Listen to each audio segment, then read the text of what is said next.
Indian super ലീഗിൽ Kerala Blasters കഴിഞ്ഞ Odisha FC മത്സരം കണ്ട എല്ലാവർക്കും മനസ്സിലാവും കേരള ബ്ലാസ്റ്റേഴ്സിൻ്റെ അവസ്ഥ കഴിഞ്ഞ റൗണ്ടിലെ പോലെയല്ല. കാരണം കുറച്ച് പരിതാപകരമായിട്ടുള്ള അവസ്ഥയിലേക്ക് ബ്ലാസ്റ്റേഴ്സ് വീണിട്ടുണ്ട് എന്ന് പറയാതിരിക്കാൻ സാധിക്കില്ല. കാരണം അഡ്രിയാൻ ലൂണയ്ക്ക് ഇഞ്ചുറി പറ്റിയൊക്കെ അതൊക്കെ, പക്ഷേ അതിനുശേഷം നമ്മൾ മികച്ച രീതിയിൽ കളിച്ചു. തുടർച്ചയായ ഹാട്രിക് വിജയം സ്വന്തമാക്കുന്ന കാഴ്ച നമ്മൾ കണ്ടു. ഒരുപാട് പ്രതീക്ഷയാണ്. കാരണം ഡിഫൻസ് ഓക്കെയാണ്, നമുക്കറിയാം ഡിഫൻസിൽ കാര്യമായിട്ട് പ്രശ്നമൊന്നുമില്ല. അവിടെ ഏറ്റവും വലിയ പ്രശ്നം എന്ന് പറയുന്നത് റൈറ്റിൽ കളിക്കുന്ന പ്രഥം കോട്ടലാണ്. പ്രഥം കോട്ടല്ല ഫോം കുറച്ച് വീക്കായിട്ട് വരുന്നൊരു കാഴ്ച നമ്മൾ കണ്ടുകൊണ്ടിരിക്കുന്നത്. മാത്രമല്ല അറ്റാക്കിംഗ് വൈസ് നോക്കുകയാണെങ്കിൽ പെപ്പറയും ദിമിറ്റോസ് സ്റ്റാമൻഡോസും ഒരു നല്ലൊരു പെയർ അവിടെ കാഴ്ചവെക്കുന്നുണ്ടായിരുന്നു.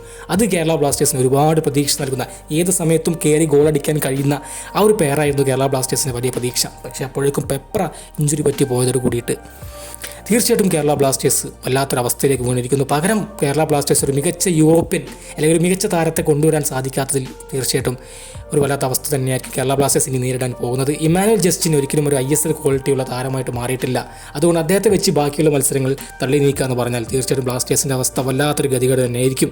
ഇനി പുതിയതായിട്ട് വന്നിട്ടുള്ള ഫെഡർ സർണിച്ച് ആണെങ്കിലും അദ്ദേഹം -15 ഡിഗ്രിയിൽ നിന്ന് ഈ ഇത്തരത്തിലുള്ളൊരു +13 ഡിഗ്രി ചൂടിലേക്ക് വരുന്ന സമയത്ത് അദ്ദേഹത്തെ എത്രമാത്രം മികച്ച പെർഫോമൻസ് കാഴ്ചവെക്കാൻ സാധിക്കുമെന്ന കാര്യം സംശയത്തിൽ തന്നെയാണ്. മാത്രമല്ല അദ്ദേഹം എന്ന് ഫോമായി വരണമെങ്കിൽ എത്ര മത്സരം അദ്ദേഹത്തിന് വേണ്ടി വരും. അതുകൊണ്ട് കേരള ബ്ലാസ്റ്റേഴ്സ് വല്ലാത്തൊരവസ്ഥയിലേക്ക് വീണിരിക്കുന്നു എന്ന് പറയാതിരിക്കാൻ സാധിക്കില്ല. പ്രഥം കോട്ടലാണെങ്കിലും ഡാനിഷ് ഫാറൂഖ് ആണെങ്കിലും വളരെ മോശം പെർഫോമൻസ് കഴിഞ്ഞ മത്സരത്തിൽ കാഴ്ചവെക്കുന്ന കാഴ്ച നമ്മൾ കണ്ടു.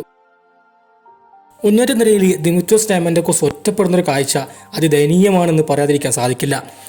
എപ്പോഴും അഡ്രിയാൻ ലൂണയും അല്ലെങ്കിൽ പെപ്പറയും ഒക്കെ കൂട്ടിനുണ്ടാകുന്ന ദിമിറ്റോസ് സ്റ്റാമൻഡോസ് പക്ഷേ ഇപ്പോൾ ഒറ്റയ്ക്ക് അദ്ദേഹം സ്ട്രഗിൾ ചെയ്യുന്നൊരു കാഴ്ച കഴിഞ്ഞ മത്സരം നമ്മൾ എടുത്തു കണ്ടൊരു കാഴ്ച തന്നെയാണ്. അതുകൊണ്ട് ആ ഒരു അവസ്ഥ കേരള ബ്ലാസ്റ്റേഴ്സിന് വന്നത് വലിയ തിരിച്ചടിയാണെന്ന് എല്ലാവരും മനസ്സിലാക്കിയാൽ നല്ലത് തന്നെയാണ്.